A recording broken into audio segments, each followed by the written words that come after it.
you, what I want to say to you is that in the middle of all this, Mkhwanazi must understand, I'm not going away. And the cases that we laid are not going away. And the evidence that we have is not going away. As a matter of fact, we have more evidence. And this week we'll be laying more charges against them. I want this country to understand something.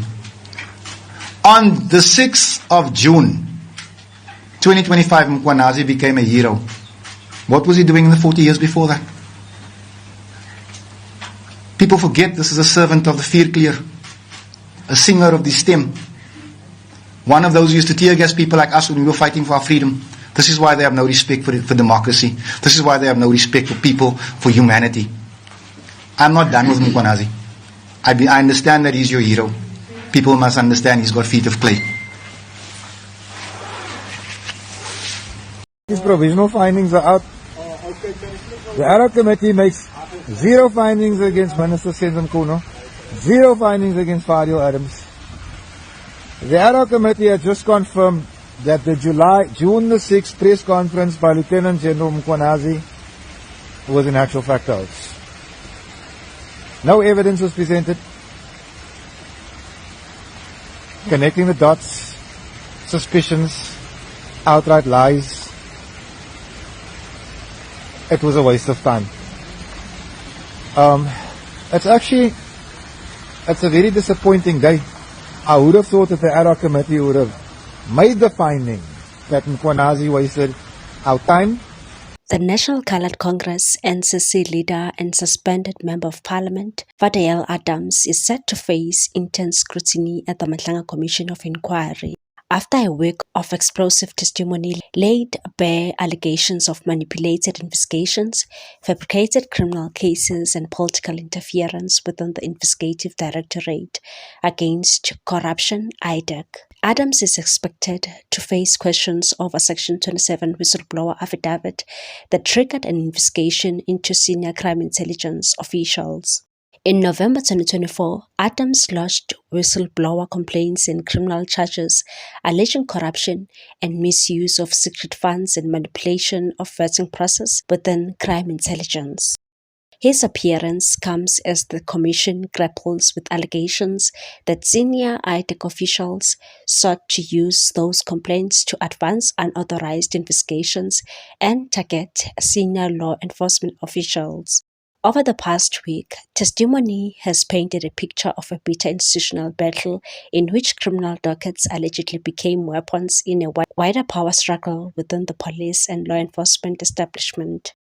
The Commission has had allegations that former IDEC head Advocate Andre Johnson and Chief Investigator Dylan Perumal sought to manufacture cases, circumvent legal procedures and pursue senior police officials, including suspended National Police Commissioner Lieutenant General Fanny Masemula and Crime Intelligence Head Lieutenant General Dumisani Khumalo. One of the most damaging allegations came from IDEC prosecutor Dushanta Ramsey.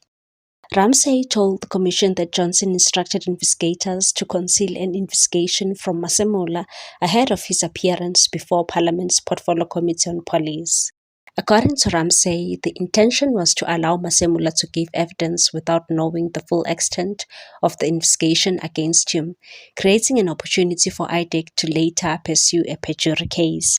Ramsey further alleged that Johnson and Perumal were determined to have Khumalo arrested and removed from his position, despite concerns about the strength and accuracy of the evidence against him. Her testimony also brought the role of former police minister Senzo Mchunu under renewed scrutiny. Ramsey told the Commission about an allegedly unrecorded meeting between Johnson and Mchunu at the former minister's private residence.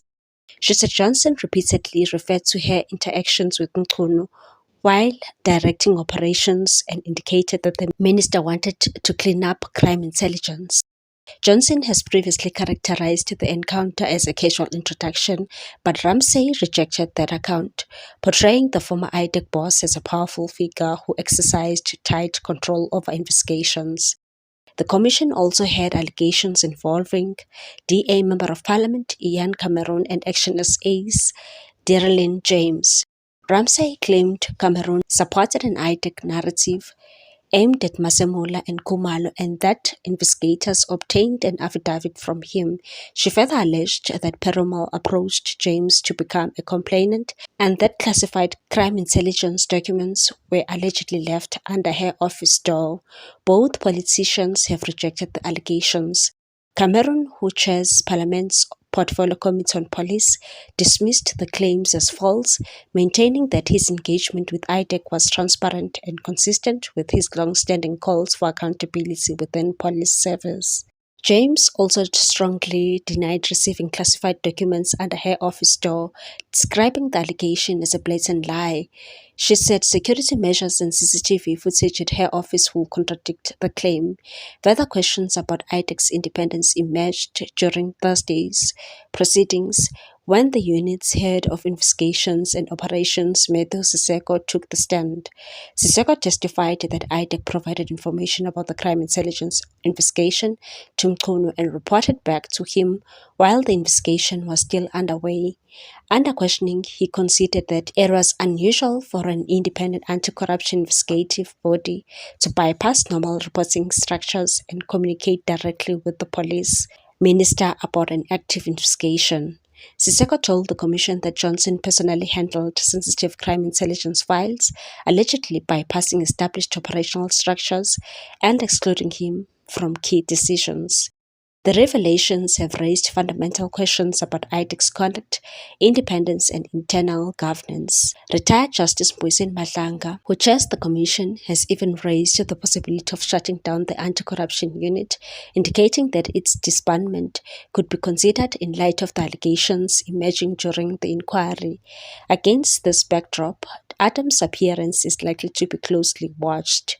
His whistleblower complaint was among the developments that set the wider crime intelligence investigation in motion, making his evidence potentially crucial to the Commission's efforts to establish how the matter began, who drove it, and whether legitimate corruption allegations were subsequently exploited in a broader institutional or political battle. Meanwhile, the presidency has confirmed that the Commission's second interim report, handed over in May, recommended further steps and criminal investigations involving senior police officer Lieutenant General Shadrack Sibiya, alleged middleman Sergeant Fanny Nkosi, alleged political fixer Bran Mokhotsi, and Witness G.